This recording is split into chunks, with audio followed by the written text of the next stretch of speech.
Setelah project web aplikasinya sudah di-generate menggunakan Vue CLI, maka sekarang adalah menginstal Vue Router untuk kebutuhan web aplikasinya.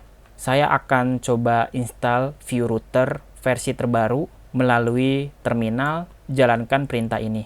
Jadi silakan teman-teman buka Git Bash atau terminal, pastikan di dalam direktori aplikasinya, ketikkan npm install Vue Router, tambahkan prefix add next sesuai dengan perintah yang ada di layar. Ini artinya npm memastikan untuk mendownload Vue Router versi terbaru khusus untuk Vue versi 3. Jadi saya enter, maka npm akan melakukan proses downloadnya. Pastikan internetnya jalan supaya tidak ada error. Jadi ditunggu saja sampai prosesnya selesai. Di sini npm akan mengambil sebuah dependencies Vue Router di versi 4. Saat ini versinya masih beta. Tapi tenang saja, dependencies ini masih bisa kita gunakan. Sekarang kalian boleh buka aplikasinya ke dalam halaman editor.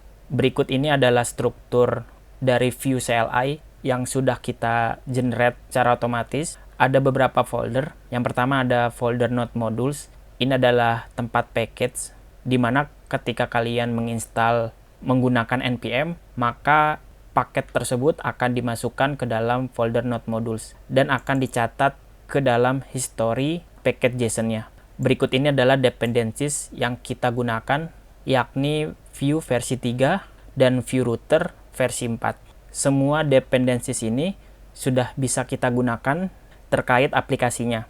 Kita buka folder src, ini folder tempat kita melakukan sesuatu.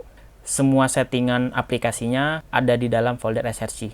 Sesuai dengan artikel yang kita ikuti, kita perlu membuat sebuah folder.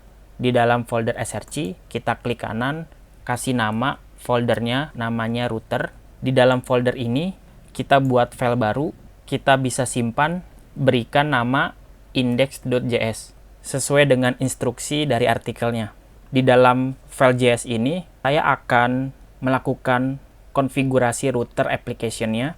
Yang pertama, saya sediakan dulu settingan routernya di dalam variabel konstan namanya route.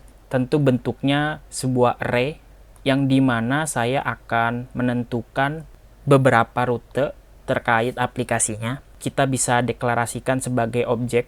Nanti setiap rute atau setiap objek ini akan terdiri dari pasangan key value. Key yang pertama ada path, dipisahkan dengan koma, dan ada komponen. Ceritanya kita akan buat dua halaman, kita pisahkan dengan koma untuk halaman pertama dan halaman yang kedua. Masih di dalam satu tempat, yaitu array. Jadi setiap objek atau setiap rute kita punya path dan komponen. Path di sini adalah jalur URL aplikasinya. Sedangkan komponen adalah template yang akan dirender pada saat rute URL-nya diakses. Berarti kita siapkan dulu halaman terkait aplikasinya. Kita bisa buat komponen baru di dalam folder components yang sudah dibuatkan. Kita tinggal klik kanan, kita simpan, kasih nama, namanya home.vue. Kita buat file baru lagi, namanya about.vue. Sekarang kita sudah punya dua halaman yang berbasis komponen, yang extensionnya .vue. Di dalam komponen home.vue, saya punya sebuah template pembuka dan penutup. Saya akan buat template yang sangat sederhana, hanya menampilkan sebuah elemen H1 dengan tulisan home. Begitupun untuk yang about.vue. Kita bisa tulis judulnya adalah about. Template-nya sudah siap, komponennya sudah kita buat. Sekarang tugas kita adalah mengimpor dua buah komponen tersebut ke dalam routernya, karena kedua komponen tersebut adalah halaman yang kita butuhkan. Maka dari itu kita harus meload kedua komponen tersebut ke dalam router application-nya supaya komponennya bisa langsung diaktifkan. Silakan kalian tulis keyword import. Nama komponennya adalah home komponen home berasal dari folder komponen home.view. Di sini kalian harus mengarahkan ke lokasi home.view. Karena indeksnya ada di dalam folder, kita harus mundur satu folder untuk bisa ke folder components, baru akses home.view. Seharusnya hal seperti ini sudah kalian pelajari. Sekarang kita akan impor halaman about-nya di lokasi yang sama, tapi kita akses about.view. Ketika dua komponennya sudah kita impor, maka kita bisa menentukan path URL-nya. Yang pertama, path URL-nya berada di URL/, artinya URL untuk halaman utama. Ketika ada URL itu, tolong render komponen home yang sudah diimpor, yang isi template-nya seperti ini. Sedangkan untuk routing yang kedua, path URL-nya di /about. Kalau ada /about, silakan akses komponen about-nya. Lakukan hal yang sama jika kamu mempunyai halaman berikutnya. Tinggal dipisahkan dengan koma, menuliskan objek dari komponen yang sudah kamu buat. Tapi pada kasus ini, halaman websitenya hanya terdiri dari home dan about.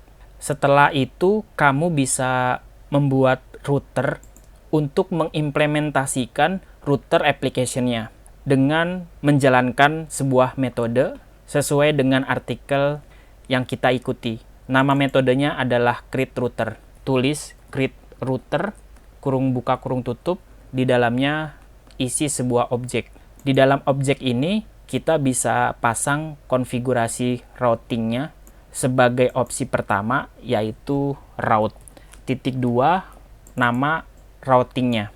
Karena nama key dan nama value-nya sama, maka kalian bisa tulis singkatnya menjadi satu nama seperti ini. Sampai di sini, kita sudah berhasil menjalankan router dan mendeklarasikan routing application-nya berdasarkan path URL dan komponen apa yang dirender.